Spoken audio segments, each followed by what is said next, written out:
আমরা এইসব কোশ্চেন নিয়ে আলোচনা করবো। তাদের মধ্যে আমরা প্রথমেই যে কোশ্চেনটা নিয়ে আলোচনা করবো সেটি হলো যে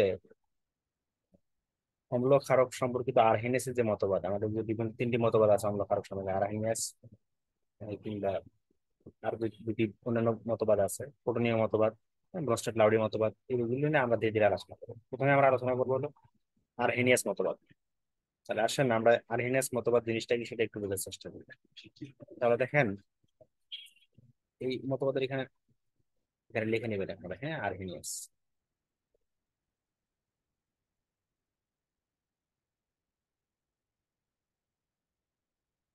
আচ্ছা, তো আর্হেনিয়াসের সংজ্ঞাটা এসিড সংজ্ঞা বলছে যে যে সকল হাইড্রোজেনধারী, হাইড্রোজেন ঘটিত, অর্থাৎ মানে হাইড্রোজেনধারী অথবা হাইড্রোজেন ঘটিত যে সকল যৌগ দ্রবণে আয়নিত হয়ে ক্যাটায়ন হিসেবে শুধুমাত্র প্রোটন আয়ন উৎপন্ন করে, তাদেরকে আসলে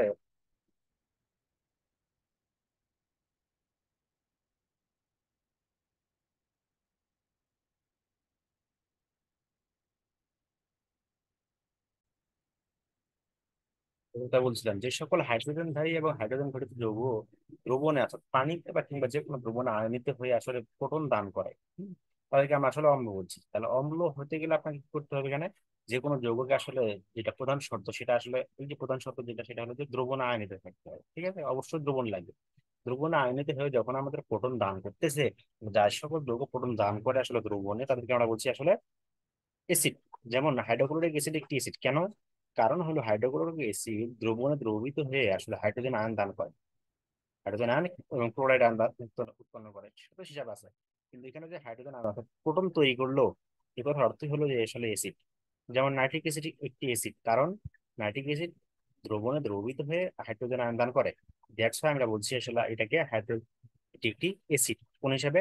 আরহেনিয়াস মতবাদ হিসাবে। ঠিক আছে, তাহলে দেখেন আসলে মূলত পানিতে হাইড্রোজেন আয়নের কোনো অস্তিত্ব নেই। মনে রাখতে হবে পানিতে কোনো হাইড্রোজেন আয়নের অস্তিত্ব নেই। তাহলে কি আছে? আসলে দেখেন, যেটার অস্তিত্ব আছে সেটা হলো যে এই যে এটা, এই যে দেখেন, হাইড্রোজেন আয়ন পানিতে সঙ্গে যুক্ত হয়ে কি উৎপন্ন করে? হাইড্রোজেন আয়ন পানির সঙ্গে যুক্ত হয়ে আসলে হাইড্রোনিয়াম আয়ন উৎপন্ন করে। হ্যাঁ, এই স্ত্রী ও প্লাস, এটাকে বলছি আমরা হাইড্রোনিয়াম আয়ন। তাহলে মূলত কথা এটা না যে আসলে হাইড্রোনিয়াম আয়ন উৎপন্ন করবে না, সেটা কি কি হিসেবে থাকে সেটা পরে হিসাব। কিন্তু আমার প্রধান কথা হলো যে যদি কোনো যৌগ দ্রবণে দ্রবীভূত হয়ে আসলে হাইড্রোজেন আয়ন দান করে অর্থাৎ হাইড্রোজেন আয়ন উৎপন্ন করে, তাহলে আমরা সেটাকে বলছি আসলে হাইড্রোজেন অ্যাসিড। ঠিক আছে না? এবং এই হাইড্রোজেন আয়ন অর্থাৎ প্রোটন আয়ন পানিতে দ্রবীভূত হয়ে আসলে এটা হাইড্রোনিয়াম আয়ন হিসেবে অবস্থান করে। দ্যাটস ওয়াই আমরা আসলে এইভাবে না লিখে, যেমন উপরে যেসব লেখা আছে এই দেখতে পাচ্ছি, এভাবে না লিখে আমরা আসলে সরাসরি পানির সঙ্গে যখন যুক্ত হবে তখন এই বিক্রিয়াটা আমরা লিখতে পারি হাইড্রোনিয়াম আয়ন এবং ক্লোরাইড আয়ন। ঠিক আছে, এগুলো আমাদেরকে বলা হয় আরহেনিয়াস অ্যাসিড। আচ্ছা, তাহলে আরহেনিয়াস ক্ষারক কাকে বলে? একই কথা, একই কথা বলতে, আরএনএস ক্ষারক ওই একই সকল যৌগ লাগবে, যে সকল যৌগ আসলে রাসায়নিক পদার্থ জলীয় দ্রবণে এসিড হতে গেলে আমার হাইড্রোজেন আয়ন দান করতেছিল, এবার ক্ষার হতে গেলে আসলে হাইড্রোক্সিল আয়ন অর্থাৎ ও এইচ, এই আয়ন দান করবে। ঠিক আছে, তাহলে এসিড উৎপন্ন করবে আসলে হাইড্রোজেন প্রোটন, হ্যাঁ, আর ক্ষার হলে উৎপন্ন করবে আসলে হাইড্রোক্সিল আয়ন। তাহলে আমি তাদেরকে কি বলবো? ক্ষার বলবো। যেমন সোডিয়াম হাইড্রোক্সাইড একটি ক্ষার। কেন ক্ষার? কারণ এরা জলীয় দ্রবণে, এই যে জলীয় দ্রবণে দেখেন, জলীয় দ্রবণে আমি যখন যুক্ত করলাম তখন কি উৎপন্ন করলো? হাইড্রোক্সাইড আয়ন উৎপন্ন করলো। হাইড্রোক্সিল আয়ন যখন উৎপন্ন করলো তখন আমরা বুঝলাম যে আসলে এটি একটি ক্ষার। ঠিক আছে, তাহলে আমরা এক কথায় বলতে পারি যে আরহেনিয়াস অ্যাসিড বা ক্ষার হতে গেলে কি লাগবে? প্রধান মাধ্যম যেটা লাগবে সেটা হলো জলীয় দ্রবণ। ঠিক আছে, এবং এই জলীয় দ্রবণে যদি হাইড্রোজেন আয়ন উৎপন্ন করে কোনো যৌগ, তাহলে আমি সেটাকে বলবো অ্যাসিড। এবং যদি হাইড্রোজেন আয়ন উৎপন্ন না করে হাইড্রোক্সিল আয়ন উৎপন্ন করে, তখন আমি সেটাকে বলবো আসলে ক্ষার। ঠিক আছে, আচ্ছা, এই ছিল আসলে আরহেনিয়াস মতবাদের অনুসারে এসিড এবং ক্ষার। তো এবার আসি আমরা ব্রনস্টেড লাউডি মতবাদ অনুসারে এসিড এবং ক্ষার কাকে বলে। একটু ছোট করে নিচ্ছি।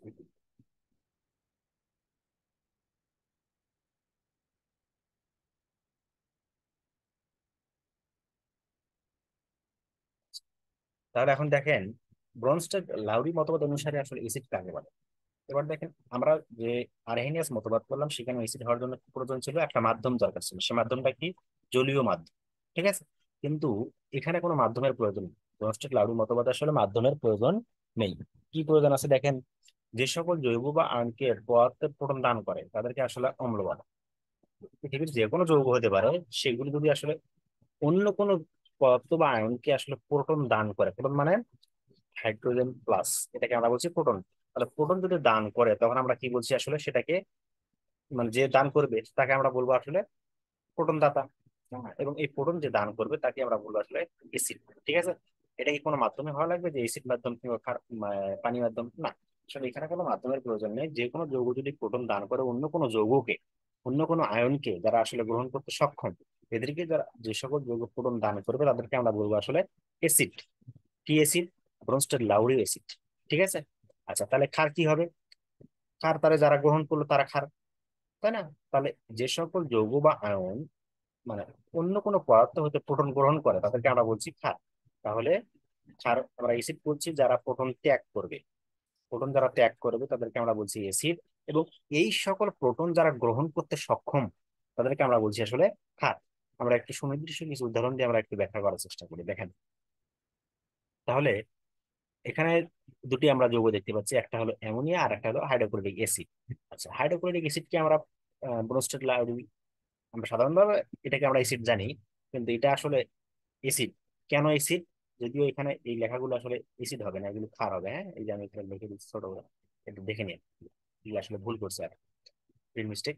তো এই এটা হবে এসিড। তো হাইড্রোক্লোরিক অ্যাসিড যে একটা এসিড, এবং এটি একটি ব্রোনস্টেড লাউরি অ্যাসিড, কিভাবে প্রমাণ করব সেটা আমরা যদি দেখি। তাহলে ব্রোনস্টেড লাউরি মতবাদ অনুসারে আমরা জানি অ্যাসিড হতে গেলে কি ত্যাগ করা লাগবে? যে আসলে প্রোটন ত্যাগ করবে। আচ্ছা, প্রোটন কে ত্যাগ করবে? যার আসলে প্রোটন ত্যাগ করার ক্ষমতা আছে, তাই তো? আচ্ছা, তাহলে এই হাইড্রোজেন এবং ক্লোরিনের যে বন্ধন ছিল, এই বন্ধন ভেঙে গিয়ে এখানে এক প্রোটন তৈরি হবে, এবং এই প্রোটন ত্যাগ করবে। ত্যাগ করে শুধু ক্লোরাইড আয়ন উৎপন্ন হবে। হ্যাঁ? এবং দেখেন এই প্রোটন যে তৈরি হলো, এই প্রোটন আসলে গ্রহণ করার ক্ষমতা কার আছে? অ্যামোনিয়ার আছে। কেন আছে? কারণ হলো অ্যামোনিয়ার যে নিঃসঙ্গ দুইটি ইলেকট্রন জোড়া আছে, মানে দুটি নিঃসঙ্গ ইলেকট্রন আছে, যার ফলে এই আসলে একটি প্রোটন গ্রহণ করতে সক্ষম। এবং যে প্রোটন গ্রহণ করতে সক্ষম তাদেরকে আমরা বলছি আসলে ব্রোনস্টেড লাউরি ক্ষার। সরি, হ্যাঁ, ব্রোনস্টেড লাউরি ক্ষার। এবং যে প্রোটন ত্যাগ করতেছে তাদেরকে আমরা বলছি আসলে ব্রোনস্টেড লাউরি অ্যাসিড। যেমন ভাবে দেখেন এই বিক্রিয়ার শেষে আসলে কি হলো, এই যে এখানে একটা প্রোটন তৈরি গ্রহণ করলো সে অ্যামোনিয়া, অ্যামোনিয়া প্রোটন গ্রহণ করে অ্যামোনিয়াম আয়ন উৎপন্ন করলো, এবং এখানে ক্লোরাইড আয়ন উৎপন্ন করলো। ঠিক আছে। তাহলে আমরা, যেহেতু এই অ্যামোনিয়া একটি প্রোটন গ্রহণ করেছে, দ্যাটস ওয়াই আমি এটাকে বলছি ব্রোনস্টেড লাউরি ক্ষার। এবং হাইড্রোক্লোরিক অ্যাসিড একটি প্রোটন ত্যাগ করেছে, দ্যাটস ওয়াই আমি এটাকে বলছি আসলে ব্রোনস্টেড লাউরি অ্যাসিড। ঠিক আছে। আচ্ছা, এগুলো মনে রাখবেন। ব্রোনস্টেড লাউরি মতবাদ অনুসারে এখানে কোনো মাধ্যমের প্রয়োজন হয় না। যেমন আরএনএস এর মতবাদে পানির মাধ্যমের প্রয়োজন হয়েছিল, তেমনি ভাবে এই সকল বাকি যে দুটি আছে থিওরি, এখানে কোনো মাধ্যমের প্রয়োজন নেই।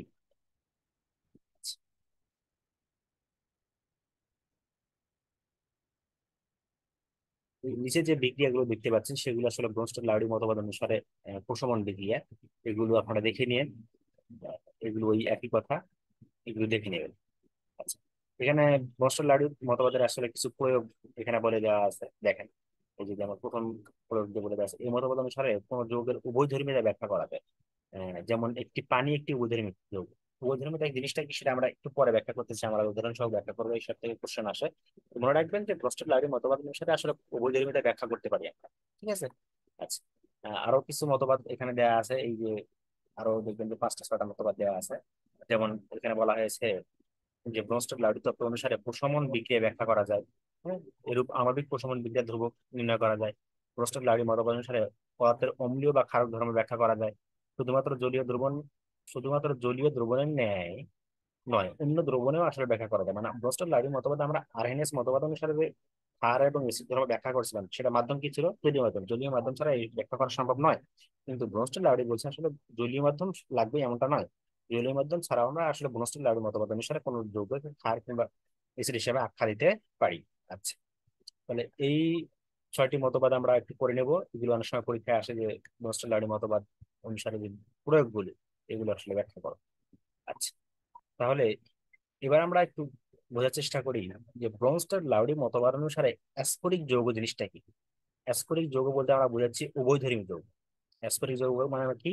উভয়ধর্মী যৌগ। তার কিছুক্ষণ আগে আমরা বললাম যে ব্রোনস্টার লাউরি মতবাদ অনুসারে প্রথম যে তত্ত্বটা আমরা পড়ছিলাম তার একটি ছিল যে এই এই তত্ত্বের সাহায্যে আমরা কি ব্যাখ্যা করতে পারি? যৌগের উভয়ধর্মিতা ব্যাখ্যা করতে পারি। তাহলে সেটাই আমাদের কোশ্চেন আসছে যে অনুযৌগ স্ফটিক যৌগ কিনা, সেটা আমরা ব্যাখ্যা করবো। অনেক সময় পরীক্ষা আসে যে এটি একটি উভয়ধর্মী পদার্থ, ব্যাখ্যা করবো। না, দেখেন, যেমন এখানে উদাহরণ একটা দেওয়া আছে, সেটা হলো যে পানি। পানি একটি উভয়ধর্মী পদার্থ, মানে উভয়ধর্মী বলতে বোঝাচ্ছি যে এই আসলে এসিড ধর্ম অনেক সময় এসিড ধর্ম প্রদান করে এবং ক্ষারক ধর্ম প্রদান করে, একই সাথে না, আলাদা আলাদা ভাবে। অন্য কোন এক ধরনের বিক্রিয়ার সাথে বিক্রিয়কের সাথে আসলে সে এসিড ধর্ম প্রকাশ করতেছে, আর এক ধরনের বিক্রিয়কের সাথে ক্ষার ধর্ম প্রকাশ করতেছে, তবে একই সাথে কিন্তু এসিড এবং ক্ষার ধর্ম প্রকাশ করে না, মনে রাখতে হবে। হ্যাঁ, তাহলে দেখেন, অম্ল ধর্ম কখন প্রকাশ করতেছে? আচ্ছা, অম্ল ধর্ম মানে কি? যে যখন সে প্রোটন ত্যাগ করতে পারে, তাই তো? কেননা মোস্ট লাড়ি মতবাদ অনুসারে আমরা অম্ল তাদেরকে বলবো যারা আসলে প্রোটন ত্যাগ করতে পারে। তাহলে পানিকে যদি আমরা অ্যামোনিয়ার সাথে বিক্রিয়া দেই, তাহলে পানি আসলে, পানির যে প্রোটন, সে আসলে কি করবে? প্রোটন ত্যাগ করবে। হাইড্রোজেন থেকে একটি প্রোটন ত্যাগ করবে, ত্যাগ করে এই প্রোটন কে গ্রহণ করবে? অ্যামোনিয়া গ্রহণ করবে। কেন অ্যামোনিয়া গ্রহণ করবে? কারণ হলো অ্যামোনিয়ার যে নাইট্রোজেনের নিঃসঙ্গ ইলেকট্রন জোড় বিদ্যমান, যার ফলে সে আসলে একটি প্রোটন গ্রহণ করতে সক্ষম। ঠিক আছে? আচ্ছা, প্রোটন গ্রহণ করলো, দ্যাটস ওয়াই আমি অ্যামোনিয়াকে বলছি আসলে ব্রোঞ্জ ক্ষার, এবং এখানে পানিকে বলছি আমি অ্যাসিড। ঠিক আছে? এবং উৎপন্ন যৌগগুলোকে আমরা অনুবন্ধী অ্যাসিড এবং অনুবন্ধী ক্ষার বলি। কেন? এগুলো আসলে অনেক সময় কোশ্চেন আসে যে অনুবন্ধী ক্ষার এবং অনুবন্ধী অ্যাসিড কাকে বলে। তো আমি এখানে একটু বোঝার চেষ্টা করি। দেখেন যে এসিড থেকে উৎপন্ন যে যৌগ, তাকে আমরা বলবো আসলে অনুবন্ধী ক্ষার। এসিড থেকে যেটি উৎপন্ন হয়েছে, দেখেন এখান থেকে প্রোটন যখন চলে গেছে তখন কি থাকলো? মানে ওএইচ আছে, তাই তো? মানে এখানে পানি ছিল না, পানি ছিল, এখান থেকে এইচ একটা চলে গেল, আসলে ওএইচ থাকলো। তাহলে পানি হলো আমার এখানে এসিড, ব্রোস্টেড লাউডি এসিড। এবং এসিড থেকে যেটা আমরা উৎপন্ন হইলো, মানে প্রোটন চলে যাওয়ার পর, তাহলে আমি এটা যেটা পাইলাম সেটা হলো হাইড্রোক্সিল আয়ন, এবং এই হাইড্রোক্সিল আয়নকে বলছি আমি অনুবন্ধী ক্ষার। ঠিক আছে? আবার দেখেন অ্যামোনিয়া একটি প্রোটন গ্রহণ করেছে, দ্যাটস আমি এটাকে বলছি আসলে ক্ষার। এবং ক্ষার একটি প্রোটন গ্রহণ করার ফলে যেটি উৎপন্ন করেছে অ্যামোনিয়াম আয়ন, এটাকে বলছি আমি অনুবন্ধী অ্যাসিড। মানে ক্ষারের বিপরীতটা হবে অনুবন্ধী অ্যাসিড, অ্যাসিডের বিপরীতটা হবে অনুবন্ধী ক্ষার। ঠিক আছে? আচ্ছা, তাহলে এবার আমরা প্রমাণ করলাম যে আসলে পানি একটি অম্ল ধর্ম। এবার আমরা দেখি, প্রমাণ করার চেষ্টা করি যে পানি একটি ক্ষার ধর্ম আছে। পানির যে ক্ষার ধর্ম আছে সেটি আমরা একটু প্রমাণ করবো, দেখ। তো পানির এসিড ধর্ম প্রমাণ করলাম আমরা কার সঙ্গে বিক্রিয়া দিয়ে? অ্যামোনিয়ার সঙ্গে বিক্রিয়া দিয়ে। এবার পানির ক্ষার ধর্ম আমরা ব্যাখ্যা করবো আহ, পানির ক্ষার ধর্ম ব্যাখ্যা করবো আমরা হাইড্রোক্লোরিক অ্যাসিডের সঙ্গে বিক্রিয়া দিয়ে। দেখেন, এই যে হাইড্রোক্লোরিক অ্যাসিডের যে প্রোটন, মানে হাইড্রোজেন যেটি ছিল, এটি আসলে প্রোটন আকারে এখানে ত্যাগ করবে।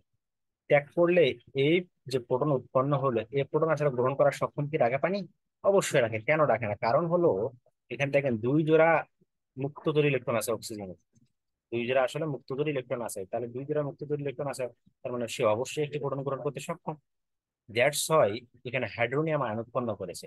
এবং এই হাইড্রোনিয়াম আয়নকে আমরা বলছি অনুবন্ধী অ্যাসিড। কেন অনুবন্ধী অ্যাসিড বলছি? দেখেন, এই অবস্থায়, মানে দ্বিতীয় যৌগ যেটা আমরা আলোচনা করতেছি, এই অবস্থায় পানি কিন্তু একটি ক্ষারক, তাই তো? এবং পানি প্রোটন গ্রহণ করেছে, দ্যাটস আমি ক্ষারক বলছি। এবং প্রোটন গ্রহণ করার ফলে যে যৌগটা উৎপন্ন হয়েছে সেটাকে আমি বলছি এই যৌগের অনুবন্ধী অ্যাসিড। এবং এই যে হাইড্রোক্লোরিক অ্যাসিড প্রোটন ত্যাগ করেছে, ত্যাগ করার পর যে জিনিসটা উৎপন্ন করেছে সেটাকে বলছি আমি অনুবন্ধী ক্ষারক। ঠিক আছে? তাহলে আমরা এখানে দুটি জিনিস শিখলাম। এক, পানি একটি অ্যাসপরিক যৌগ, এইভাবে আপনার অনেক অন্য অন্য যৌগ থাকতে পারে। হ্যাঁ, তখন ব্যাখ্যা করতে হবে। তাহলে পানি একটি অ্যাসপরিক যৌগ, আমরা এটা শিখলাম। আর দ্বিতীয় আরেকটি জিনিস শিখলাম, সেটি হচ্ছে অনুবন্ধী অ্যাসিড এবং অনুবন্ধী ক্ষারক।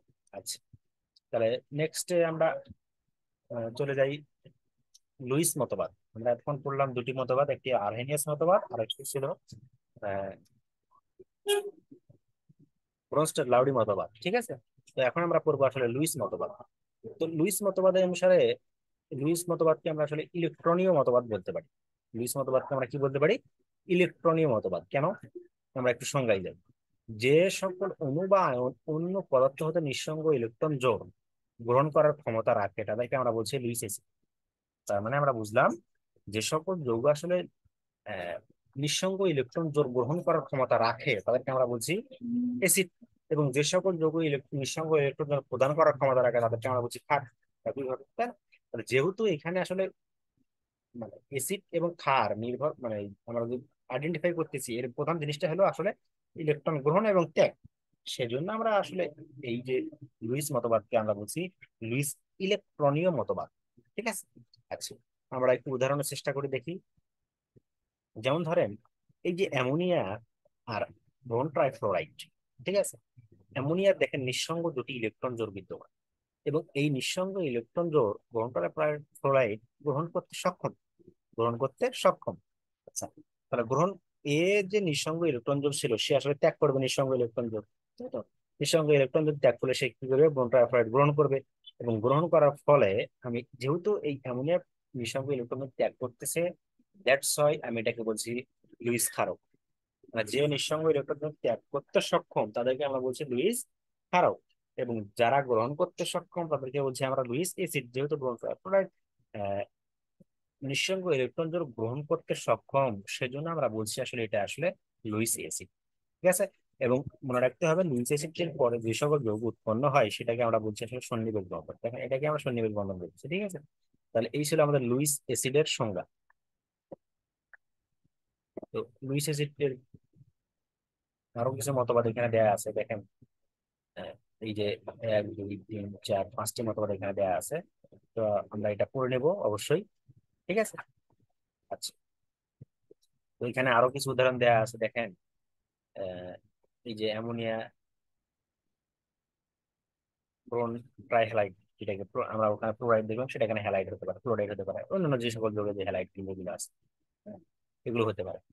এগুলোর সঙ্গে আমরা এই যে ব্যাখ্যাগুলো আমরা এখানে পড়ে নেবো। কেন আসলে ব্রোন কেন আসলে ইলেকট্রন গ্রহণ করতে সক্ষম, কারণ হলো ব্রোনের টুপি যে অরবিটাল আসলে এটা ফাঁকা আছে।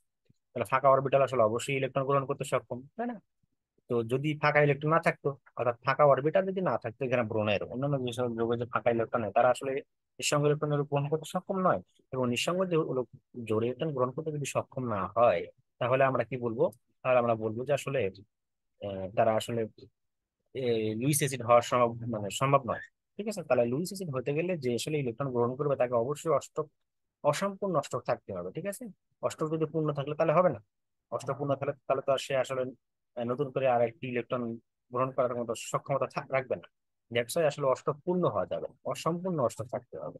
তাহলে সে সকল যৌগ আসলে কি করবে, ইলেকট্রন গ্রহণ করবে, এবং ইলেকট্রন গ্রহণ করলে তাদেরকে আমরা বলবো আসলে অ্যাসিড, এবং যারা ইলেকট্রন ত্যাগ করবে তাদেরকে আমরা বলছি আসলে ক্ষার। ঠিক আছে। আহ, আচ্ছা, তো আশা করি বোঝা গেছে।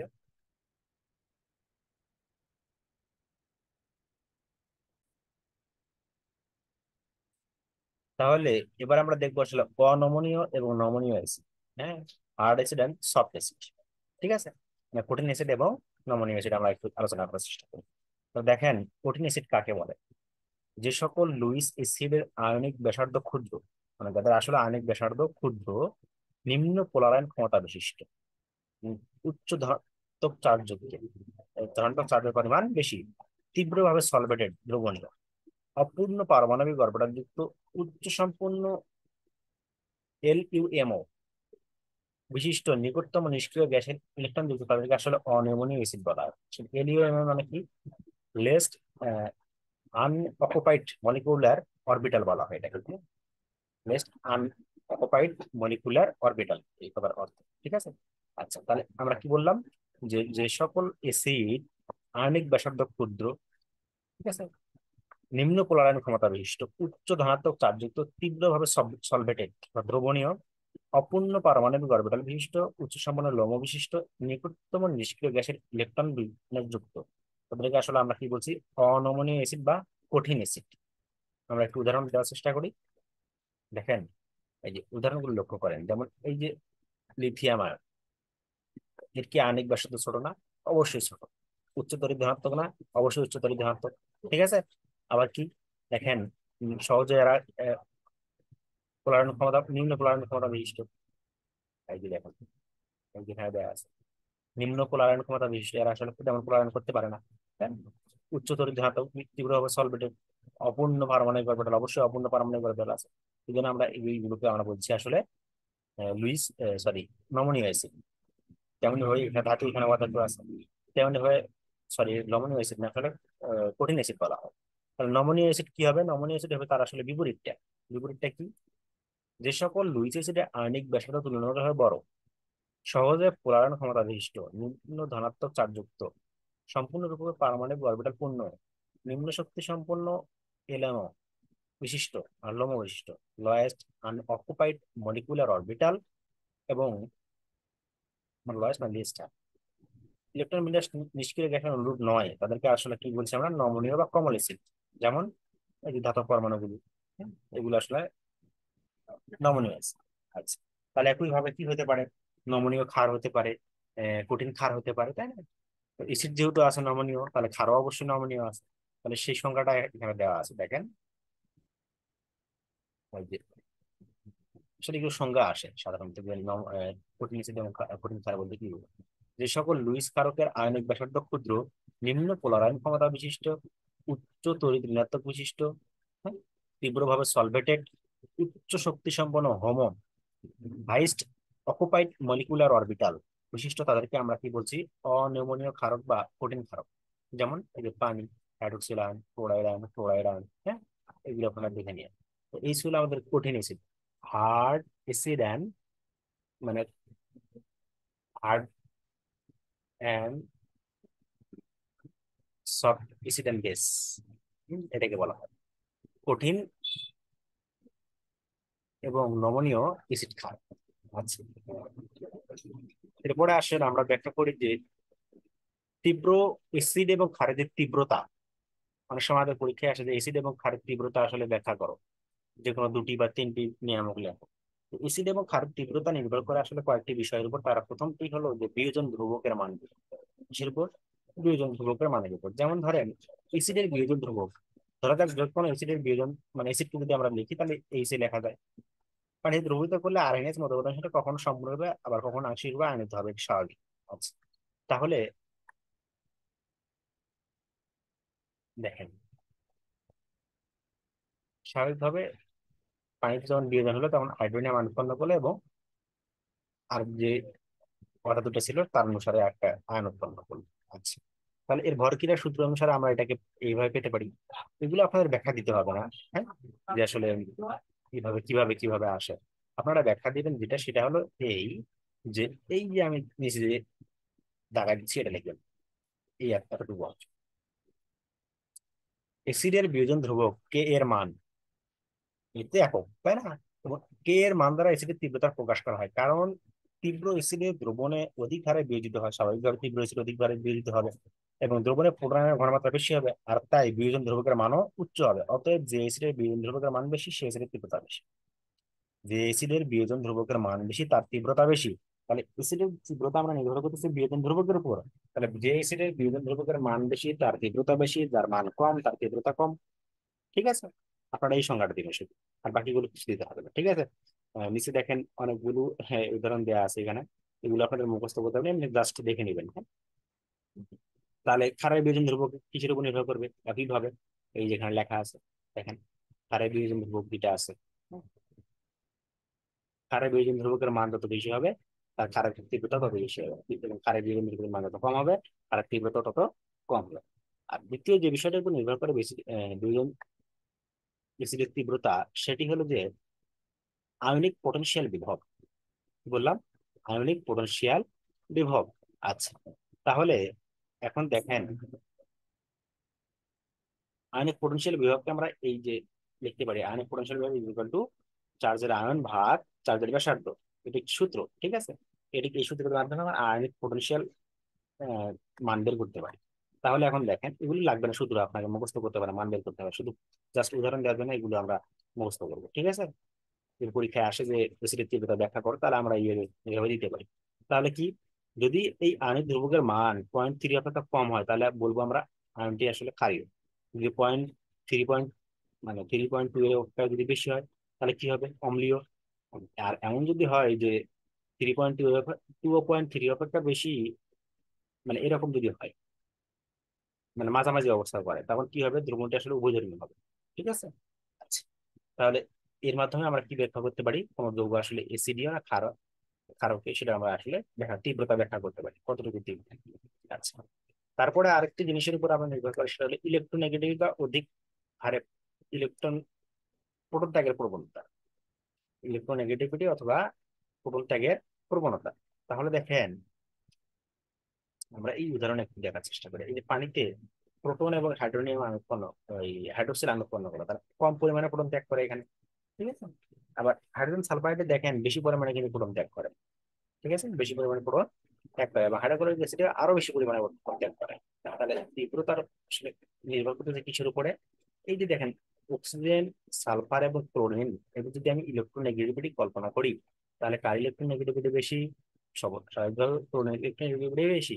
তাহলে ইলেকট্রোনেগেটিভিটি বেশি হওয়ার কারণে এর যে বন্ধন, ইলেকট্রন সে নিজের দিকে টেনে নিয়েছে, যার ফলে হাইড্রোজেনের বন্ধন দুর্বল হয়ে গেছে। ফলে খুব সহজে হাইড্রোজেন আসলে ইলেকট্রন ত্যাগ করতে, মানে হাইড্রোজেন আসলে তার বন্ধন মুক্ত হয়ে প্রোটন হিসেবে যোগ পানিতে বা যে কোনো যৌগে মৃত্যু হতে পারছে। এই জন্য আমরা এটাকে বলছি আসলে অধিক ইলেকট্রোনেগেটিভ বিশিষ্ট পরমাণুর সাথে যুক্ত হওয়া ছাড়া বেশি পরিমাণে প্রোটন দান করবে। এটা তো কম পরিমাণ, তার সেটা কম পরিমাণ, তার মানে যত ইলেকট্রোনেগেটিভ পদার্থের সাথে যুক্ত থাকবে কোনো হাইড্রোজেন, তত বেশি পরিমাণে আসলে কি করবে? প্রোটন ত্যাগ করবে। এবং যত বেশি পরিমাণ প্রোটন ত্যাগ করবে, তত বেশি পরিমাণ কি হবে আসলে? তার তীব্রতা, যে এটা যে বেশি এসিডের তীব্রতা আসলে বৃদ্ধি পাবে। ঠিক আছে? তো আমরা আসলে বাকি ক্লাসটা পরে করবো এর পরের দিন। আমরা এই যে কেন্দ্রীয় পরমাণু যার সঙ্গে এদের উপর নির্ভর করে, আমরা এটা একটু পরে পড়বো। তো বাকি ক্লাস এর পরের দিন আমরা নেওয়ার চেষ্টা করবো ইনশাল্লাহ। তো আজকে আমরা এই পর্যন্ত ক্লাস শেষ করছি। ঠিক আছে, আসসালামু আলাইকুম।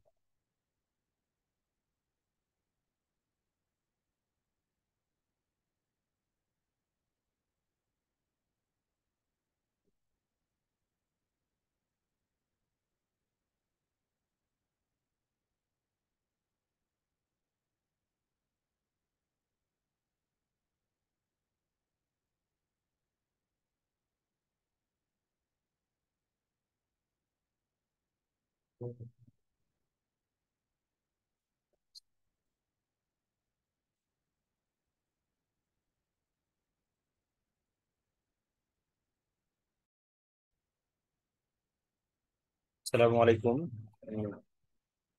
বলছেন নন মেজর কেমিস্ট্রি ক্লাস। তো আজকে আমরা যে অধ্যায়টি নিয়ে আলোচনা করবো সেটি হলো নবম অধ্যায়, অম্ল ক্ষারক। হ্যাঁ, তো আজকে আমরা এইসব কোশ্চেন নিয়ে আলোচনা করবো। তাদের মধ্যে আমরা প্রথমেই যে কোশ্চেনটা নিয়ে আলোচনা করবো সেটি হলো যে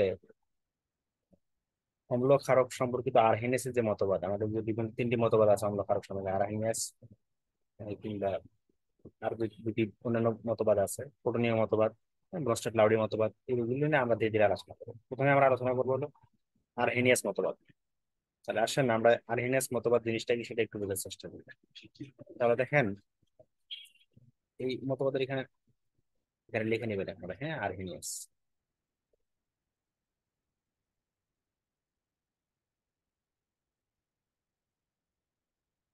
আচ্ছা, তা আর্হেনিয়াস এর সংজ্ঞাটা এসিড সংজ্ঞা বলছে যে যে সকল হাইড্রোজেনধারী, হাইড্রোজেন ঘটিত, অর্থাৎ মানে হাইড্রোজেনধারী অথবা হাইড্রোজেন ঘটিত যে সকল যৌগ দ্রবণ আয়নিত হয়ে ক্যাটায়ন হিসেবে শুধুমাত্র প্রোটন আয়ন উৎপন্ন করে, তাদেরকে আসলে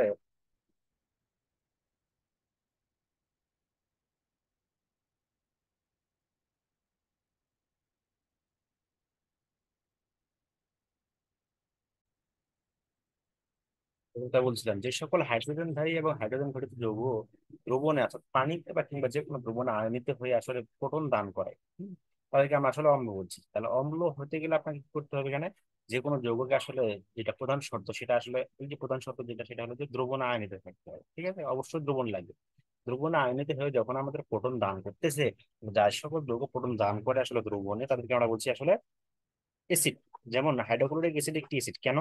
কারণ হলো হাইড্রোক্লোরিক অ্যাসিড দ্রবণে দ্রবীভূত হয়ে আসলে হাইড্রোজেন আয়ন দান করে। হাইড্রোজেন আয়ন এবং ক্লোরাইড আয়ন উৎপন্ন করে, সেটা হিসাব আছে। কিন্তু এখানে যে হাইড্রোজেন আয়ন অর্থাৎ প্রোটন তৈরি করলো, এ কথার অর্থই হলো যে আসলে অ্যাসিড। যেমন নাইট্রিক অ্যাসিড একটি অ্যাসিড, কারণ নাইট্রিক অ্যাসিড দ্রবণে দ্রবীভূত হয়ে হাইড্রোজেন আয়ন দান করে। দ্যাটস আমরা বলছি আসলে এটাকে এটি একটি অ্যাসিড। কোন হিসাবে? আরহেনিয়াস মতবাদ হিসাবে। ঠিক আছে, তাহলে দেখেন আসলে মূলত পানিতে হাইড্রোজেন আয়নের কোনো অস্তিত্ব নেই। মনে রাখতে হবে, পানিতে কোনো হাইড্রোজেন আয়নের অস্তিত্ব নেই। তাহলে কি আছে? আসলে দেখেন, যেটার অস্তিত্ব আছে সেটা হলো যে এই যে এটা,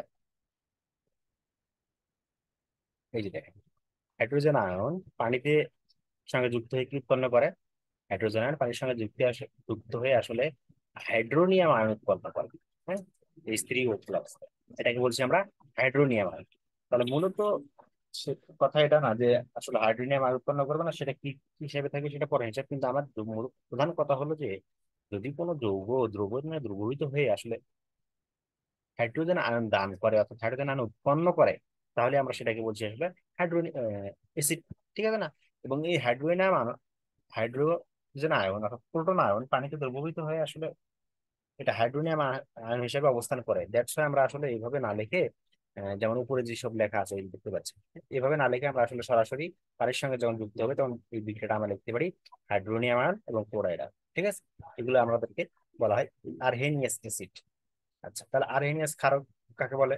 একই কথা, একই কথা বলতে আরহেনিয়াস ক্ষারক ওই একই সকল যৌগ লাগবে, যে সকল যৌগ আসলে রাসায়নিক পদার্থ জলীয় দ্রবণে অ্যাসিড হতে গেলে আমার হাইড্রোজেন আয়ন দান করতেছিল, এবার ক্ষার হতে গেলে আসলে হাইড্রোক্সিল আয়ন অর্থাৎ ও এইচ এ আয়ন দান করবে।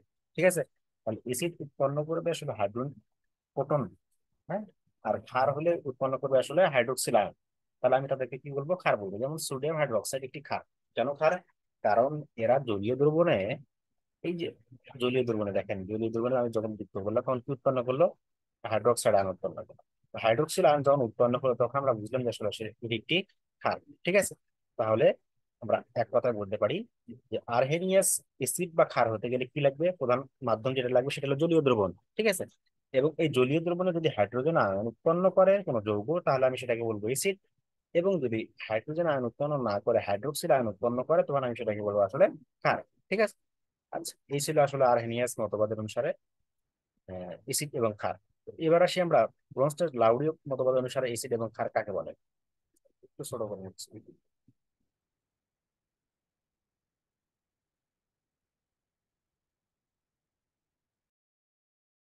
এখানে দুটি প্রয়োজনীয় নিয়ম আকারে উল্লেখ করো, তো আমরা এটা নিয়ে প্রথমে আলোচনা করব।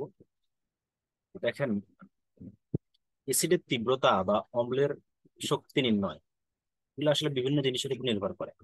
তার মধ্যে আমাদেরকে দুটি জানতে হবে বা দুটি আমাদের পরীক্ষা দিতে হবে। তো আপনারা অনেকগুলো মুখস্থ করতে পারেন, সেটা আলাদা হিসাব, অনেকগুলো কাজে লাগতে পারে। তো আমরা পরীক্ষায় আসলে সে যে কোনো দুটি দিব। হ্যাঁ, তো আমরা এখানে দুটি বেশি দেখবো। প্রথমেই আমরা দেখছিলাম যে গতদিনে আমরা দেখছিলাম এগুলো যে বিয়োজন ধ্রুবকের উপর এসিডের শক্তিমাত্রা নির্ণয় করে কিভাবে। মানে বিয়োজন ধ্রুবকের মান যত বেশি হয় এসিডের শক্তিমাত্রা তত বেশি হয়। কেন? আমরা এটা ভরক্রিয়া সূত্র থেকে আসলে ব্যাখ্যা করতে পারছিলাম। ভরক্রিয়া সূত্র থেকে আমরা ব্যাখ্যা করতে পারছিলাম যে আসলে এখানে এসিডের বিয়োজন ধ্রুবকের মান যত বড় হবে ততই কি হবে, ততই আসলে এসিডের শক্তিমাত্রা বেশি হবে। একইভাবে যদি আমি ক্ষারের কথা বলি, হ্যাঁ, তাহলে কি হবে? ক্ষারের বিয়োজন ধ্রুবকের মান যত বেশি হবে তার তীব্রতা অর্থাৎ ক্ষারের যে তীব্রতা শক্তি তত বেশি হবে। এই দেখেন এখানে লেখা আছে। আমরা এটাও আসলে ভরক্রিয়া সূত্র থেকে প্রমাণ করতে পারি। তো এই যে লেখা আছে যে ক্ষারের বিয়োজন ধ্রুবক কেবি ক্ষারের তীব্রতা প্রকাশ করে। যে ক্ষারকের বিয়োজন ধ্রুবকের মান যত বেশি সেই ক্ষারকের তীব্রতা তত বেশি। তার মানে আমরা বুঝলাম যে যদি আমাদেরকে বলা হয় যে এসিড এবং ক্ষারের তীব্রতা নির্ণয় করো, তাহলে আমরা প্রথমেই একটি বিষয় জানতে পারি, লিখতে পারি, সেটা কি? যে আসলে বিয়োজন ধ্রুবকের মানের উপর আসলে কি নির্ভর করে? এসিড এবং ক্ষারের আসলে তীব্রতা নির্ভর করে। তার মানে আমাদেরকে প্রমাণ করতে হবে কিন্তু এইভাবে, হ্যাঁ, ভরক্রিয়া সূত্রে যে যে কোনো একটা বেজের বিয়োজন পানিতে কিভাবে বিয়োজিত হয় সেটা দিতে হবে। দেওয়ার পরে আসলে আমাকে ভরক্রিয়া সূত্র থেকে আসলে এটা প্রমাণ করতে হবে। এগুলো আমরা গতদিন দেখেছিলাম। তো তাহলে আমরা বলতে পারি যে আসলে বিয়োজন ধ্রুবকের মানের উপর এসিড এবং ক্ষারের তীব্রতা নির্ভর করে, তাই না? তাহলে এসিডের তীব্রতা নির্ভর করবে আসলে এসিডের বিয়োজন ধ্রুবকের উপর, ক্ষারের তীব্রতা নির্ভর করবে ক্ষারের বিয়োজন ধ্রুবকের উপর। তার মানে যত বিয়োজন ধ্রুবকের মান যত বেশি হবে তীব্রতা তত বেশি হবে। আচ্ছা, তাহলে এটি ছিল আমাদের প্রথম। সেকেন্ড, আমাদের আয়নিক পোটেনশিয়াল, এটা আমরা দেখছিলাম গতদিনে। দেখেন, আয়নিক পোটেনশিয়ালের মান যত বেশি হবে তত আয়নিক পোটেনশিয়াল জিনিসটা কি? আয়নিক পোটেনশিয়ালকে আমরা সূত্র দ্বারা প্রকাশ করতে পারি, সেটা হলো আয়নের চার্জ ভাগ আয়নের ব্যাসার্ধ। অর্থাৎ যে কোনো আয়নের যদি আমি কথা বলি তাহলে ওই আয়নের চার্জের মান, ধরেন সোডিয়াম, সোডিয়াম যদি আয়নের কথা বলি আমি, তাহলে সোডিয়াম আয়নের চার্জের মান কত? 1, তাই? এবং সোডিয়াম আয়নের যে ব্যাসার্ধ সেটা থেকে ভাগ করলে আমি যেটা পাবো আসলে সেটাকে আমার আয়নিক পোটেনশিয়াল করতেছি। তাহলে এই আয়নিক পোটেনশিয়ালের মাধ্যমে আমরা আসলে আহ কোনটি এসিড হবে কোনটি ক্ষার হবে এই তীব্রতা আমরা ব্যাখ্যা করতে পারি। সেটা কিভাবে? এই যেখানে একটা সূত্র দেওয়া আছে, এখানে কিছু মান দেওয়া আছে নির্দিষ্ট, যেটাকে আমরা আয়নিক পোটেনশিয়াল বলতেছি। তো আয়নিক পোটেনশিয়ালের মান যদি আসলে 3.2 এর কম হয় তাহলে আমি আয়নটাকে বলবো আসলে ক্ষারকীয়। যদি কি হয়, যদি 3.2 অপেক্ষা বেশি হয় তাহলে কি হবে? সেটা হবে অম্লীয়। এবার যদি এমন হয় যে 3.2 অপেক্ষা বেশি কিন্তু এতটা কম, মানে 2.3 অপেক্ষা কম, তাহলে সেটা কি হবে? উভয় ধর্মী হয়ে যাবে, তাই না? যেমন ধরেন এই যে এখানে দেখেন, এই যে যেগুলো দেওয়া আছে, এখান থেকে আমরা বুঝতেছি আসলে আয়নিক পোটেনশিয়ালের মান অনুসারে আসলে কি করতে পারি আমরা কোনো এসিড বা এসিড ক্ষারের তীব্রতা আমরা ব্যাখ্যা করতে পারি। আচ্ছা, তারপরে আমরা দেখছিলাম যে ইলেকট্রোনেগেটিভিটি বা অধিক প্রোটন ত্যাগের প্রবণতা, সেটা কি দেখছিলাম যে ইলেকট্রোনেগেটিভ যার বেশি হবে। যেমন ধরেন আমাদের এই তিনটি যৌগ নিয়ে আলোচনা করছিলাম, সেটা কি পানি, হাইড্রোজেন সালফাইড এবং হাইড্রোক্লোরিক অ্যাসিড। তাহলে দেখেন পানিকে যদি আমি ভাঙি স্বাভাবিকভাবে আমি লিখতে পারি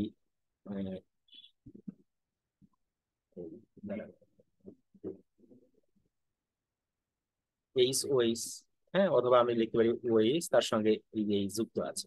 আচ্ছা, তাহলে এই যে ওএইচ এর সঙ্গে যুক্ত, ওএইচ এর সঙ্গে যে যুক্ত হাইড্রোজেন আছে, এখানে মূল অক্সিজেন, আর এখানে সালফার, এখানে কি ক্লোরিন। তাহলে দেখতেছি আমরা এখানে অক্সিজেন, সালফার এবং ক্লোরিনের মধ্যে তড়িৎ ঋণাত্মকতা কার বেশি?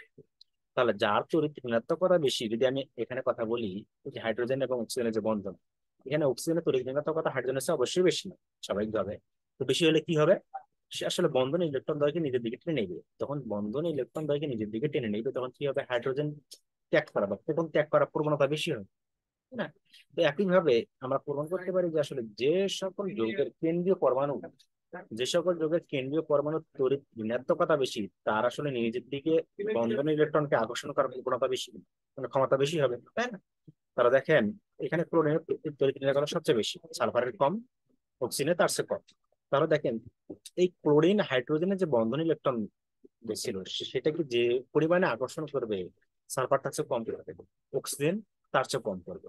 তাহলে এখানে যেহেতু হাইড্রোজেনের ইলেকট্রনকে বেশি পরিমাণে আকর্ষণ করবে, দ্যাটস হয় এই বন্ধন মানে মুক্ত হওয়ার প্রোটন, মানে বন্ধন মুক্ত হওয়ার যে তীব্রতা, ক্ষমতা, হুম, সেটা বেশি হয়ে যাবে।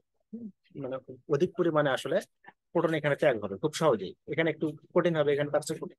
তাহলে এখানে যেহেতু খুব সহজেই আসলে প্রোটন ত্যাগ করতে পারতেছে, আর প্রোটন ত্যাগ করতে পারতেছে মানে কি? এসিডিটি বৃদ্ধি পাচ্ছে, তাই না? দ্যাটস ওয়াই আমরা লুইস অম্ল হিসেবে আমরা বলতে পারি আসলে যার তড়িৎ ঋণাত্মকতা বেশি বা ইলেকট্রোনেগেটিভিটি বেশি, মানে নিজের দিকে ইলেকট্রন টেনে নেওয়ার ক্ষমতা বেশি, সেই সকল যৌগের আসলে তীব্রতাও বেশি, অর্থাৎ এসিডের তীব্রতাও বেশি হয়ে থাকে। আচ্ছা, ফাইনালি আমরা যেটা পড়বো সেটা হলো যে কেন্দ্রীয় পরমাণু জারণ সংখ্যা। এটা একটু গুরুত্বপূর্ণ কোশ্চেন, আপনারা এর আগেও অনেকবার পড়ছেন এগুলো। হ্যাঁ, তো দেখেন কেন্দ্রীয় পরমাণু এসিডের তীব্রতা কেন্দ্রীয় পরমাণু জারণ সংখ্যার উপর নির্ভর করে। আচ্ছা, কেন্দ্রীয় পরমাণু জারণ সংখ্যা বৃদ্ধির সঙ্গে সাথে সাথে এসিডের তীব্রতা বৃদ্ধি পায়। অর্থাৎ আমরা বুঝতে পারলাম যে কেন্দ্রীয় পরমাণু যেটা আছে, একটা যৌগের কেন্দ্রীয় পরমাণু অবশ্যই আছে, তাই না? যেমন এখানে সালফিউরিক অ্যাসিডের কেন্দ্রীয় পরমাণু সালফার, নাইট্রিক অ্যাসিডের কেন্দ্রীয় পরমাণু নাইট্রোজেন। তাহলে কেন্দ্রীয় পরমাণু জারণ সংখ্যার মান যত বৃদ্ধি পাবে, এসিডের তীব্রতা তত বৃদ্ধি পাবে। এখানে দেখেন সালফারের ক্ষেত্রে, সালফিউরিক অ্যাসিডের ক্ষেত্রে সালফারের জারণ সংখ্যার মান +6, তাই না?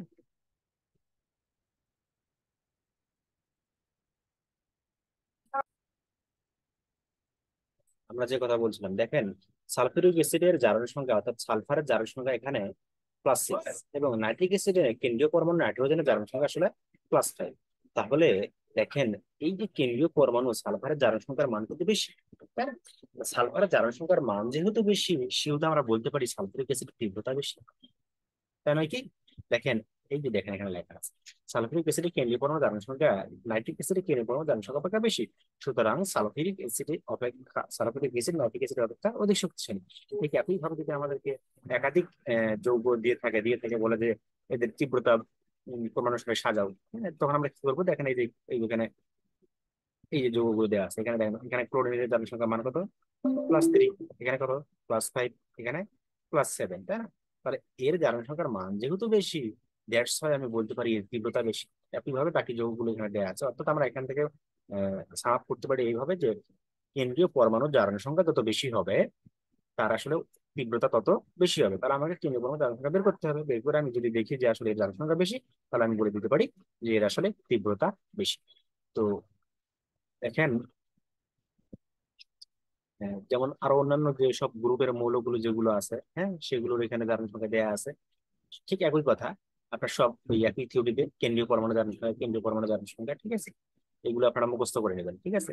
এই ছিল আমাদের আসলে এসিডের তীব্রতা নির্ণয়ের যেসব কৌশল। হ্যাঁ, আমরা যে এখান থেকে যে কোনো দুটো আমাদের যেটা ভালো লাগে, হ্যাঁ, সেটা দুটা পড়বো। তবে আপনি পারলে একাধিক জিনিসগুলো মুখস্থ করবে, তাতে আপনাদের সুবিধা। আচ্ছা, এবারে আমরা নেক্সট একটা কোশ্চেন পড়বো, সেটা হলো যে আমি একটু ছোট করে নিই।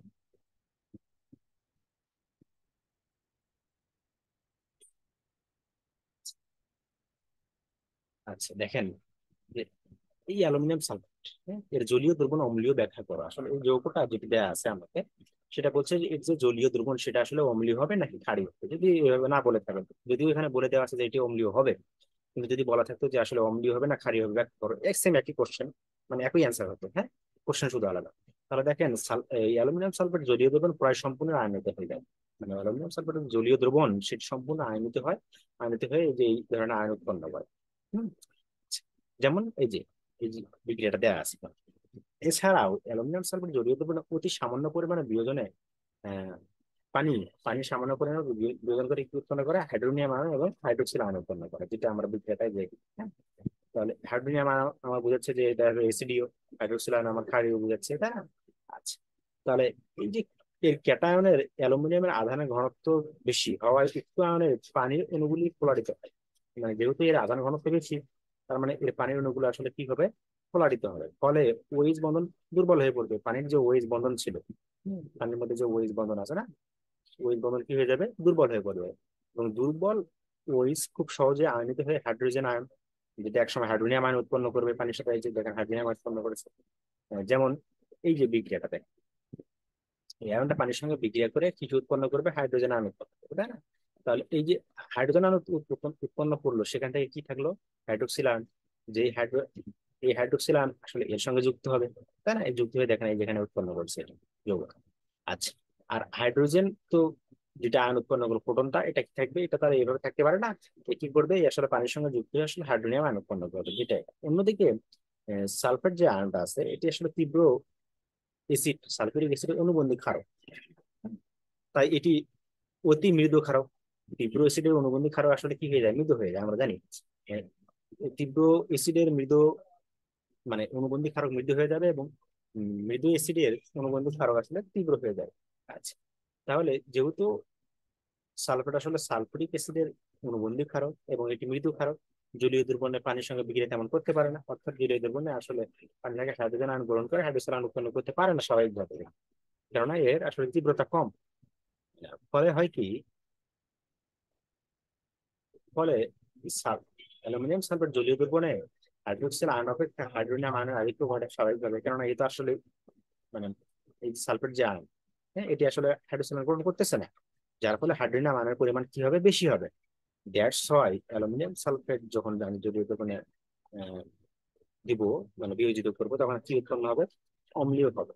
কেননা আসলে ক্ষারকীয় উৎপন্ন, মানে যে ক্ষারক অম্লের যে প্রশমন ঘটানোর জন্য যে এই সালফেটের সঙ্গে হাইড্রোক্সিল আয়নের যুক্ত হওয়ার কথা ছিল, সেটা যথেষ্ট পরিমাণে যুক্ত না হয় হাইড্রোনিয়াম আয়নের পরিমাণ বেশি হচ্ছে। আর হাইড্রোনিয়াম আয়নের পরিমাণ বেশি হওয়ার অর্থ হলো আসলে মানে প্রোটন আয়ন বেশি হচ্ছে, তাই না? আর প্রোটন বেশি হওয়ার অর্থ হাইড্রোনিয়াম আয়ন ও প্রোটন একই জিনিস, হ্যাঁ। তো এই প্রোটন বা হাইড্রোনিয়াম আয়ন বেশি হওয়ার অর্থ হলো আসলে এটি আসলে এসিডিও বা অম্লীয়। অতএব আমরা বুঝতে পারি আসলে অ্যালুমিনিয়াম সালফেট জলীয় দ্রবণে কি, জলীয় দ্রবণ অবশ্যই আসলে অম্লীয় হবে। আচ্ছা, এবার আমরা নেক্সট একটা কোশ্চেন করবো, সেটা দেখেন।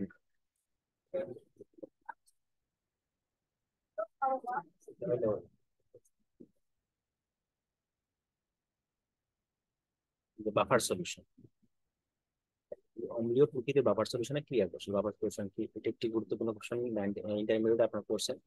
দেখেন আমরা একটু বাফার সলিউশন নিয়ে আলোচনা করি। তো আসলে প্রথমে যদি আমি বলি যে বাফার সলিউশন জিনিসটা কি, তো বাফার সলিউশন খুব, সরি, এই যে হ্যাঁ, দেখেন বাফার সলিউশন জিনিসটা কি, বাফার সলিউশন কাকে বলে। বাফার সলিউশন এই যে দেখেন, যে দ্রবণে সামান্য পরিমাণ এসিড বা ক্ষার যোগ করার পরেও পিএইচ এর কোনো মান পরিবর্তন হয় না বা অপরিবর্তিত থাকে, তাকে আমরা আসলে বলি বাফার দ্রবণ বা বাফার সলিউশন।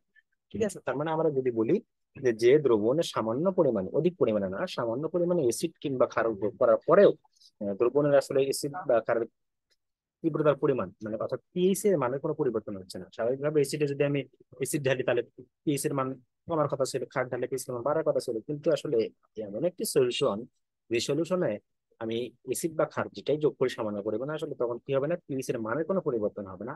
এবং এই সকল দ্রবণকে আমরা কি বলছি, আসলে বাফার সলিউশন। তো বিভিন্ন ভাবে আমরা বাফার সলিউশন প্রস্তুত করতে পারি। বাফার সলিউশন দুই ভাগে ভাগ করা, একটা হলো অম্লীয় বাফার, একটা ক্ষারকীয় বাফার, তাই না? এগুলো আপনারা জানেন। তো আমাদের কোশ্চেন যেটা আসবে সেটা আমরা একটু পড়াচ্ছি, এগুলো আপনার বাংলা পড়ে নিন, বুঝতে পারবেন, হ্যাঁ। তো আমার বাফার সলিউশনের ক্রিয়া কৌশল ব্যাখ্যা করবো, ঠিক আছে? তো দেখেন বাফার সলিউশনে আমরা ক্রিয়া কৌশল ব্যাখ্যা করবো। তো প্রথমে আমরা অম্লীয় বাফারের কার্যপ্রণালী ব্যাখ্যা করি। তো অম্লীয় বাফার কিভাবে তৈরি হয়? অম্লীয় বাফার যেটা তৈরি হবে সেটা হলো যে এসিড এবং তীব্র মৃদু এসিড এবং তীব্র ক্ষারের দিক থেকে, হ্যাঁ? মৃদু এসিড এবং তীব্র ক্ষারের দিক থেকে আসলে অম্লীয় বাফার তৈরি হয়। যেমন এই যে দেখেন, acetic acid plus sodium hydroxide কি উৎপন্ন করবে? সোডিয়াম ইথানয়েড, হ্যাঁ, আর কি উৎপন্ন করবে? পানি উৎপন্ন করবে, তাই না? এটাই আমরা আসলে বাফার সলিউশন করতেছি। আচ্ছা, তাহলে এখন দেখেন এই মানে এটা আসলে এই যে বাফার সলিউশনটা আমার তৈরি হলো, এই বাফার সলিউশনে আমি যদি এখন এসিড কিংবা ক্ষার ঢালি আসলে, তাহলে কি হবে না? দ্রবণের পিএইচ এর মানে কোনো পরিবর্তন হবে না স্বাভাবিকভাবে। এখন কিভাবে ক্রিয়া মানে কাজ করে আসলে, মেকানিজমটা কি যে আসলে দ্রবণের পিএইচ এর পরিবর্তন হচ্ছে না, আসলে মেকানিজমটা কি এর পিছনে? হুম, তাহলে দেখেন এই যে অম্লীয় বাফার যেটা আছে, এই অম্লীয় বাফারে কি আছে দেখেন দেখি। এসিটিক অ্যাসিড আছে, সোডিয়াম ইথানয়েড আছে, সোডিয়াম ইথানয়েড যেটা একটি লবণ, আর এটা অ্যাসিটিক অ্যাসিড এর একটি ক্ষার, এটি মৃত ক্ষার। এবং মৃত ক্ষারের যে লবণ উৎপন্ন হয়েছে সেটি একটি আহ, তীব্র তড়িৎ বিশ্লেষী লবণ। এই যে মৃদু অ্যাসিড, সরি মৃদু অ্যাসিড, মৃদু অ্যাসিড যে বিয়োজন, আংশিক বিয়োজন হবে, সম্পূর্ণরূপে বিয়োজন তো হবে না। এবং এর যে উৎপন্ন লবণ, এটি আসলে যেহেতু তীব্র তড়িৎ বিশ্লেষ্য, তাই সম্পূর্ণভাবে বিয়োজিত হবে পানিতে। দেখেন এই যে এখানে দেখা যাচ্ছে অ্যাসিটিক অ্যাসিড বিয়োজিত হয়ে স্বল্প পরিমাণে বিয়োজিত হয়েছে, তাই না? এবং সোডিয়াম ইথানয়েড আসলে অধিক পরিমাণে বিয়োজিত হয়ে সম্পূর্ণরূপে বিয়োজিত হয়েছে বলে। আচ্ছা, এখন দেখেন এবার যদি আমি বাইরে থেকে সামান্য পরিমাণে এসিড যোগ করি, হ্যাঁ, এসিড যোগ করলে কি হবে? দেখেন এসিড যোগ করলে যা ঘটনাটা ঘটবে সেটা এই যে এই পাশে দেখেন, আমি এখান থেকে খুব সহজে বোঝাতে পারি আপনাদেরকে। এবার যদি আমি কি করি, সামান্য পরিমাণে এসিড যোগ করি, হ্যাঁ, তো সামান্য পরিমাণে এসিড যোগ করার অর্থ হলো কি? হাইড্রোজেন আয়ন বা প্রোটন যোগ করা, তাই না? যখন আমি প্রোটন যোগ করব তখন কি করবে? এই যে প্রোটনের সঙ্গে অর্থাৎ এসিড আমি যোগ করলাম, যোগ করার ফলে কি হলো? এই যে সোডিয়াম ইথানয়েড যে আয়ন, হ্যাঁ, ইথানয়েড আয়ন, হুম, এটা কি করবে? এসিড যোগ, এসিড এসিডের যে যোগ করেছে সেটা যুক্ত হবে, যুক্ত হয়ে কি উৎপন্ন করবে? মানে এসিটিক অ্যাসিড উৎপন্ন করবে। এবং এসিটিক অ্যাসিড যখন উৎপন্ন করলো, তাহলে তো আসলে এসিডের মাত্রা বেশি হওয়ার কথা ছিল, তাই না? কিন্তু আসলে দেখেন আসলে এসিড তো এসিডের মাত্রা বেশি হওয়ার কথা ছিল, কিন্তু স্বাভাবিকভাবে এই এসিটিক অ্যাসিড আসলে মৃদু তড়িৎ বিশ্লেষ্য, অর্থাৎ মানে দুর্বল খাত, মানে সরি দুর্বল এসিড। দুর্বল এসিড গুলো আমরা জানি আসলে সম্পূর্ণরূপে বিয়োজিত হয় না, আংশিক পরিমাণে বিয়োজিত হয়। তো যেহেতু সামান্য পরিমাণে বিয়োজিত হবে, দ্যাটস আসলে মানে পিএইচ এর মানে কোনো পরিবর্তন হচ্ছে না এখন। ঠিক আছে। আবার যদি আমি ক্ষার যোগ করি তখন কি হবে? ক্ষার যোগ করার ফলে আসলে যেটা ঘটনাটা ঘটবে, আপনি আবার বুঝতে পারেন যে আসলে আমি যখন এসিড যোগ করলাম তখন তো আসলে যুক্ত হয়ে এসিড উৎপন্ন করলো। আসলে এসিড উৎপন্ন করলে কি হবে না, মানে এসিড পিএইচ এর মানে কোনো পরিবর্তন হবে না। আবার দেখুন যখন আমি ক্ষার যোগ করলাম বাইরে থেকে, ক্ষার যোগ করার অর্থ কি? ওই যোগ করা মানে হাইড্রোক্সিল আয়ন যোগ করা। তো হাইড্রোক্সিল আয়ন আমি যোগ করবো যখন, তখন কি করবে? তখন আমার এই যে প্রোটন যে ছিল এর সঙ্গে যুক্ত হয়ে পানি উৎপন্ন করবে। তো পানি যখন উৎপন্ন করবে তখন তো প্রোটনের ঘাটতি দেখা দিল, তাই না? তো ঘাটতি যখন দেখা দিবে তখন কি ঘটবে? এই যে আমার যে প্রথমে যে আমার অবিষ্ট আমার অবিয়োজিত অবস্থায় যে আমার এসিটিক অ্যাসিড ছিল, সেটি আসলে এখন সামান্য পরিমাণে বিয়োজিত হবে। যতটুকু পরিমাণে আসলে প্রোটন এখান থেকে চলে যাবে, ঠিক তত পরিমাণে আসলে আমার যে সম্পূর্ণ এয়ার বিয়োজিত হয়নি, তার মানে সে এখনো আছে। এখন সে কি করবে? এখন সে বিয়োজিত হবে এবং বিয়োজিত হয়ে আসলে প্রোটনের ঘাটতি দূর করবে। যখন প্রোটনের ঘাটতি দূর করবে তখন কি হলো? আগের যে পরিমাণ প্রোটন ছিল এখন সে পরিমাণ প্রোটন আছে। তাহলে প্রোটনের যখন পরিবর্তন হয়নি, তাহলে এখানে পিএইচ এর মানে কোনো পরিবর্তন হবে না। আর এখানে যে পানি, পানি তো নিরপেক্ষ, এখানে তো পানি তো আর পিএইচ মানে কোনো পরিবর্তন ঘটাবে না, তাই না? তাহলে এখানে আমি যখন হাইড্রোক্সিল অর্থাৎ আমি যখন ক্ষার যোগ করলাম, ক্ষার কি করলো? ক্ষার হাইড্রোক্সিল আয়ন প্রোটনের সঙ্গে যুক্ত হয়ে পানি উৎপন্ন করলো, যেটি আসলে নিরপেক্ষ। এবং এখানে প্রোটনের ঘাটতি দেখা গেল, প্রোটনের ঘাটতি পূরণ করতেছে কে? প্রোটনের ঘাটতি যেটা পূরণ করতেছে সেটা হলো যে অবিয়োজিত এসিটিক অ্যাসিড। এই অবিয়োজিত এসিটিক অ্যাসিড বিয়োজিত হয়ে কিছু পরিমাণে আমার প্রোটন উৎপন্ন করবে। এবং এই প্রোটন যখন উৎপন্ন করলো তখন আমার আগের যে প্রোটন ছিল সেই পরিমাণ প্রোটন আমার উৎপন্ন করলো, যার ফলে আসলে পিএইচ এর মানে কোনো পরিবর্তন হলো না। ঠিক আছে। আচ্ছা, তো একইভাবে এটি ছিল আমাদের আসলে অম্লীয় দ্রবণের বাফার ক্রিয়া। হ্যাঁ, এবার যদি আমরা ক্ষারীয় দ্রবণের বাফার ক্রিয়া বলি, তো ক্ষারীয় দ্রবণের বাফার কিভাবে উৎপন্ন হয়? আমরা বলছিলাম যে অম্লীয় দ্রবণের ক্ষেত্রে মৃদু অম্ল এবং তীব্র ক্ষার বিক্রিয়া করে আসলে আমাদের যে লবণটা উৎপন্ন করে সেটির সঙ্গে আসলে অম্লীয় বাফার তৈরি হয়। কিন্তু ক্ষারীয় বাফার কিভাবে তৈরি হয়? মৃদু ক্ষার এবং তীব্র অ্যাসিডের বিক্রিয়ায় উৎপন্ন করে যে লবণ আমরা পাই সেটার সঙ্গে আমরা বলতে পারি আসলে ক্ষারীয় ব্যবহার তৈরি হয়। যেমন যেমন দেখেন এই অ্যামোনিয়াম হাইড্রোক্সাইড, এটি একটি দুর্বল ক্ষার, এবং এর থেকে উৎপন্ন যে লবণ, হুম, অ্যামোনিয়াম ক্লোরাইড, এটি একটি তীব্র তড়িৎ বিশ্লেষ্য। তো দুর্বল ক্ষার কি হবে? পানিতে সামান্য রূপে বিয়োজিত হবে, আংশিক বিয়োজন ঘটবে, এবং এর থেকে যে উৎপন্ন তীব্র তড়িৎ বিশ্লেষ্য লবণ অ্যামোনিয়াম ক্লোরাইড, এটি আসলে সম্পূর্ণরূপে বিয়োজিত হবে। কেন? কারণ হলো এটি আসলে তীব্র তড়িৎ বিশ্লেষ্য, তাই না? আচ্ছা, এখন যদি আমি ঠিক সেম ভাবে আহ, যদি এবার আমি